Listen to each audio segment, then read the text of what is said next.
Hello, Consciously Parenting family, and welcome to the Conscious Coffee Break. I'm Jen Kobrick. I'm holistic family consultant with the Consciously Parenting Project, and today we're talking about feelings. Now, if you've been around this page for a while, you probably know that feelings are important, and that our kids' feelings and our feelings can be really complicated, right? As conscious parents, we want our kids to be able to feel and express and share all of their feelings. We want to be able to connect with them about their feelings. And we also want ourselves, we want to be able to express and feel and have all of our feelings and have them all be allowed. And we don't want to have that be unsafe for anyone around us, for either us or our children to be expressing feelings in unsafe ways. And this is complicated, right? A lot of us didn't grow up with really good models about feelings, and some of us weren't allowed to express certain feelings, or feelings were only allowed to be expressed under certain circumstances or in certain ways. And so this can be a really messy project to learn, what even is a healthy expression of feelings, and is it really okay to have all the feelings, and what if I don't understand why my child is feeling a certain way about something, or what if there doesn't even seem to be a reason at all, that I'm aware of, and some of us are not real in touch with our feelings because we didn't have a lot of practice expressing them when we were younger or watching other people express them. And so this can be a really complicated topic, and can have a lot of layers involved. So today we're going to talk just a little bit about some of the things that might be involved, and of course this is a topic that's a lifetime of work. So in 15 minutes today we're not going to get to everything. So if you're watching live, then please say hi in the comments, and if you have questions or if there's specific things about feelings that you're struggling with, then please comment that, because I have like 5 minutes of stuff to say, and then I want to make sure that this is really relevant to you. So if there's something that you're struggling with or that you have questions about or you're curious about, then please let me know so that I can make sure that I talk about the aspects of feelings that really apply to you. Okay, so we have 8 guiding principles in consciously parenting, which are laid out in our founder Rebecca Thompson-Hitt's first book. And principle 6 says, all individuals have a right and a responsibility to learn to express their feelings appropriately. Feelings allow us to connect to our internal guidance system. So this is such a fundamental part of this work that it's one of those 8 guiding principles that are the foundation of everything else that we do in this work. So we're going to talk about a little tool today to help you recognize where you are and where your child is. So we can think about feelings, and we can think about the brain like a stoplight. So we have green, yellow, red, and then we have this additional state called a freeze response. And you may have heard of this referred to as the fight or flight, or the fight, flight, or freeze response. And so green is not on fight or flight, right? Green is like, I'm calm, everything is cool, I can roll with the punches when stuff comes up. I can be pretty flexible, I can think creatively, I can go with it, right? Yellow is like, maybe I'm a bit grumpy, or I'm a little irritable, or even it could be like a little overexcited or kind of anxious, but it's a feeling where, I'm not like screaming, or a child not, having a tantrum on the floor, but not really calm either, right? It's that in-between stage. So in a child, whining can fit into this space. And then the red light is like, I've lost it. That's that fight or flight response, right? And freeze is kind of in there too. It's the totally dysregulated, not rational anymore. And so for children, this looks like tantrums, it looks like screaming, it looks like running away. It looks like in really little kids, it can look like hitting and kicking and all of that. And in adults, this can look like yelling and screaming. It can look like storming off. And then the freeze response can look like shutting down. And it can appear calm, but it's not because it's like, yeah, I feel good, I'm calm. It's like, I'm paralyzed, and probably most of us have experienced that at some point, even if that's not what we default to, of a feeling of like, there's so much, I'm overwhelmed, I can't even start. And actually it's something a lot of people are feeling right now, because the circumstances of stress in the world and stress in our individual lives, and then that isolation on top of it, and then add to that the feeling of I can't go, which is the fight, or the flight rather, and I can't do, which is the fight. And not being able to do either of those things is sending more people into a freeze response. So if you're feeling like you're stuck and shut down right now and you can't engage, that's a freeze response, and you're not alone. There's a lot of people who are there right now. Okay, so I want to talk a little bit about what is needed in those states, right? So on a green light state, nothing's needed. Needs are met. That's part of what allows you to be in a green light state, is that needs are met, and it's easy to connect in that space. So nothing is needed, or at least nothing immediate is needed. In a yellow light space, we need to slow down. We need connection. We need and we need to meet needs. So exactly what need there is might depend on the situation, right? So if there's basic physical needs, meeting those might be enough to move someone back to green out of yellow, hunger, tiredness, that sort of thing, needing to go to the bathroom. And then beyond those needs, there's needs for connection, needs for autonomy, needs for agency, needs for choice. And meeting those needs can also sometimes be what's needed to move someone out of yellow and back to green.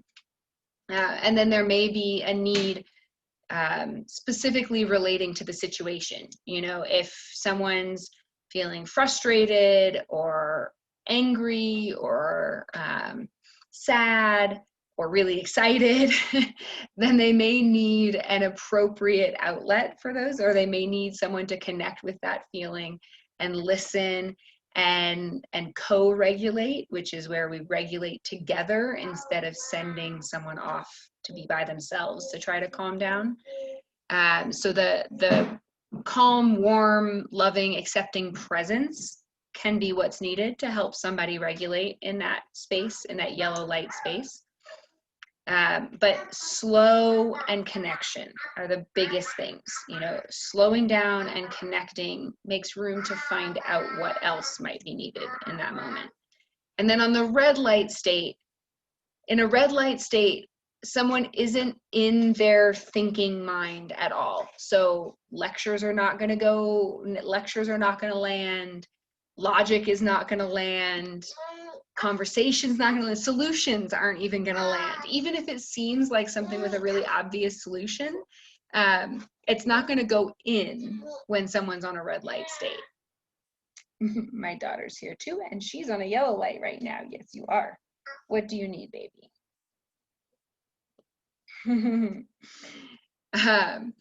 So in a red light state, we need quiet.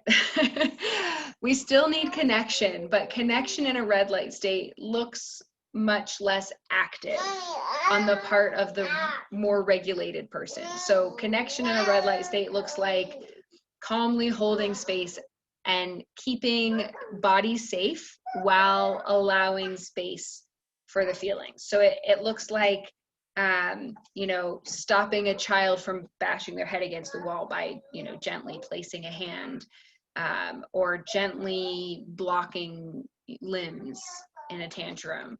And instead of, get yourself together and calm down, that kind of thing that isn't going to go in and can make it worse, which I'm sure a lot of us have experienced as parents, right? When you try to stop the tantrum, sometimes it makes it worse.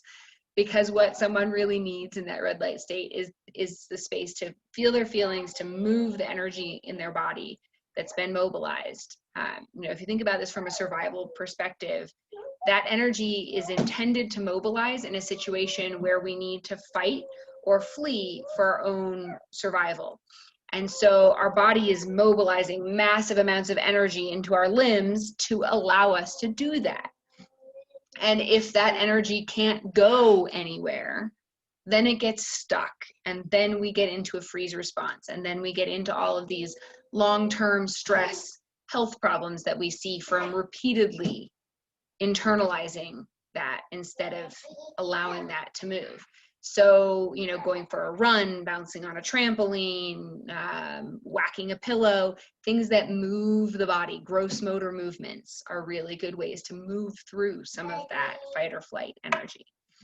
Now, if someone is in freeze, if that's you or if your child goes there and you can see that someone is not calm, but they're frozen, they're stuck, then in that state, there tends to be a disconnection from the body. In fight or flight, there's this excess from the body, right? This intense energy.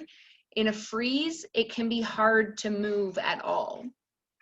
And so in a freeze response, yes, we need to get the person moving in order to get them reconnected with their body, but getting there, starting that can be really hard. So we sometimes then need to do something that connects the person to the sensations of their body before trying to do something with their body, right? So this could be something like meditation or mindful breathing or a body scan where you're noticing, pay attention to your face, scrunch your face up and then relax it, scrunch your shoulders up and then relax them, and so on through the body. That kind of thing that brings the awareness back into the body and reconnects the mind and body can help to bring someone out of a freeze state. Okay, so that is what I wanted to talk about today. So again, if you have questions about feelings or things that are challenging for you, put those in the comments and I'm gonna take a look here in 1 second, see if there's any comments that people have to address. Because I want this to be useful to you and to what's actually happening in your life. And before I go look at the comments, the last thing that I wanted to say is that if you want more information like this about feelings, if you want more tools, if you want more resources for how to understand feelings, how to connect with feelings, how to deal with your own feelings that come up when your kid has feelings, how to actually implement these things when you're in the middle of a stressful, triggering, difficult situation, then we have a pay what you can course called Listening to Feelings. And we are taking members only until the end of August. So you have only a couple more days. And the link for that is in the description for this video. You can join for as little as $10 a month. And we have course content every week, which is the information piece of it.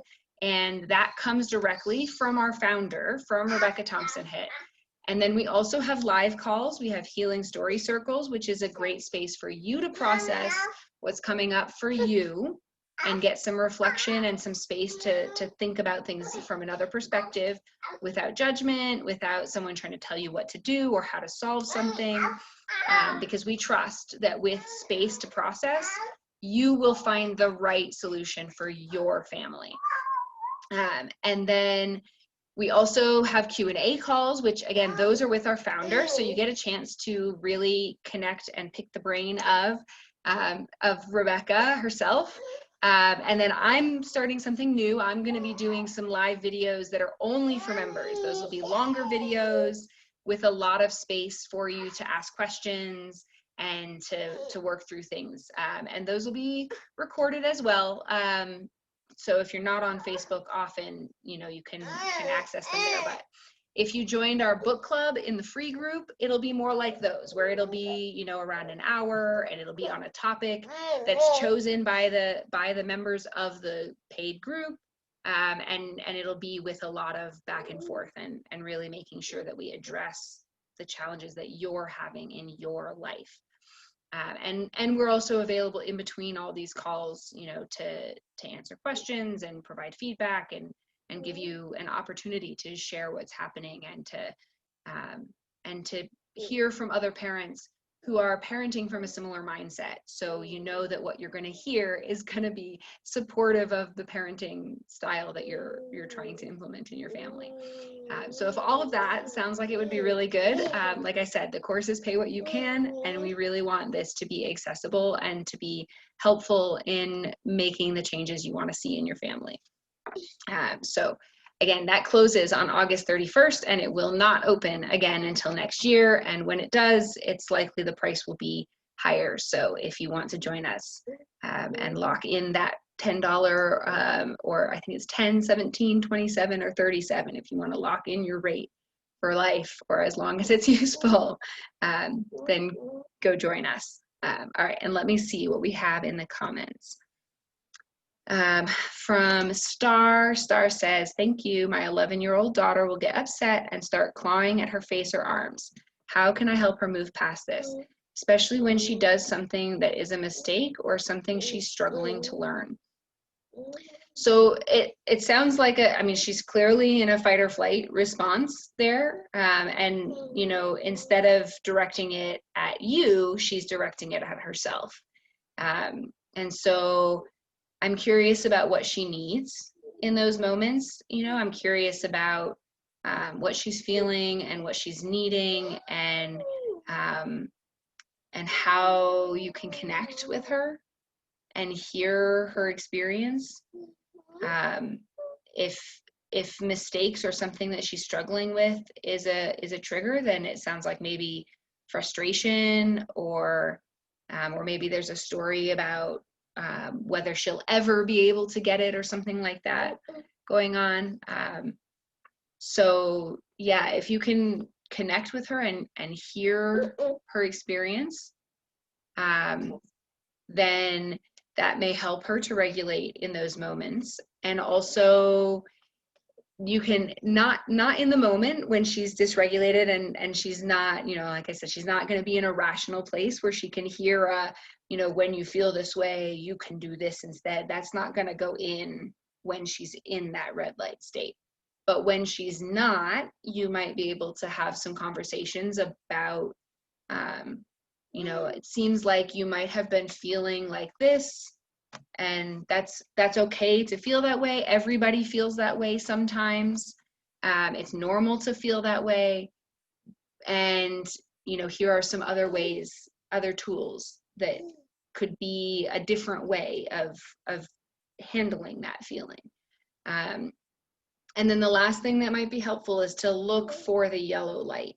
You know, see if you can start to notice what it looks like before she gets to the part where she's totally not rational anymore, right?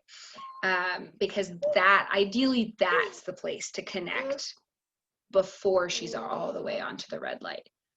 She says she's unable to articulate that. I've tried punishment at first and realized that doesn't work at all because of the things you just spoke about. So I've been listening, but she doesn't have the words.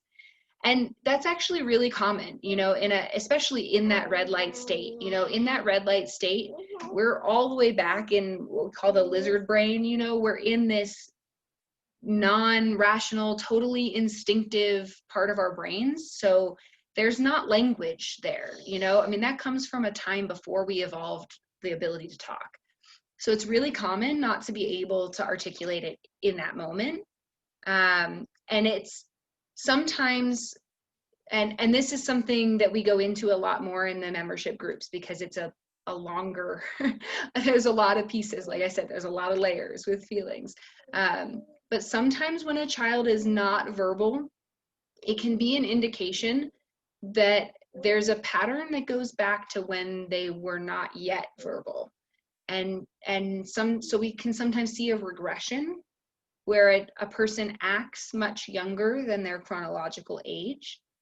And so sometimes then it can help to respond in the way that you would respond to a child who actually is the age they're acting, if that makes sense. So if she's acting like a pre-verbal baby, for example, then responding in the way that you would respond to a distressed baby might help connect with where she is so that she can regulate with you. And she says, thank you, and she'll look for yellow light moments. And that was a great illustration. So thank you, Star. I'm glad that was helpful. And yeah, we have Rebecca's take on the brain stoplight is part of this listening to feelings course, but I think it's one of the most useful tools for adults and for kids to start to put words to this experience.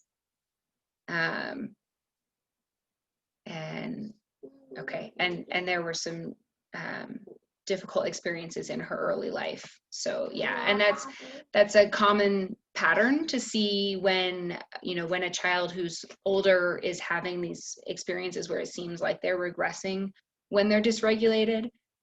It's that there's common to have some early life experiences. So you're in good company having a child who has some healing to do about their early life experiences, and it is absolutely possible to make space for those stories and for that healing to happen. And it can be a really connecting experience as well. All right, let me take a look here in the group, the free group, and just see if there's anybody watching there that has comments. And